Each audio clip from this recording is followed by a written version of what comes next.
Three-handed play at the 2012 World Series of Poker main event final table lasted over 11 hours, and many fans and players alike thought that this marathon stretch was exacerbated by excessive tanking, sparking a discussion about instituting a shot clock in poker. Daniel Negreanu has emerged as a main champion of the cause, and Card Player TV caught up with him recently to find out how he plans to go about fighting gratuitous tanking. Well, the good news is the way the rules are set up right now, it's within our rights as players to police the game.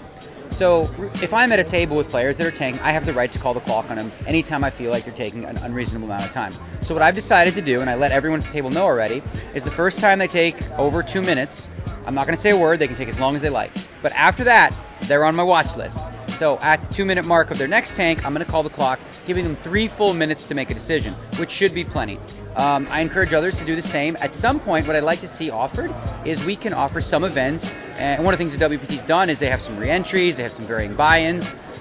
We can continue to offer different types of things by saying, we're going to have a shot clock event, and we can do that various ways. Maybe it's 60 seconds, maybe it's 30, but we've done it at the Aussie Millions on a 30-second clock, and it seemed to work really, really well. So I think it's an idea that's where, the majority of people are like, yeah, I can see that. Even the slow players are kind of on board for it. Now, obviously, in poker tournaments, there is often a lot of money on the line, and many players feel that it would be unreasonable to put extra time pressure on them when they have major decisions to make. We asked Negreanu what he thought of those who've taken issue with his push for a shot clock. Well, there's a couple. One of them, Steve O'Dwyer, I can't remember the other person.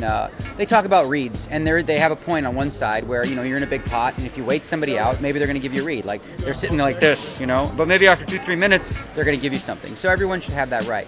The problem with it now is that it's gotten to the point where it's damaging the structures, and from a viewer's perspective, even from just an enjoyment perspective, when recreational players come, and they're the backbone of what we need to have tournaments thrive, they don't want to sit there for 12 minutes and wait for the next hand a lot of times. So I think as a whole, I understand their argument, and they were right, that it does have an effect on the reads, but overall, I think just when people make the adjustment to knowing, okay, I got 2 minutes, it's plenty.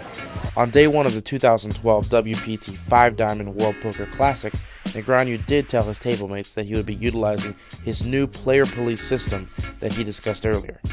Card Player TV asked him how his table reacted.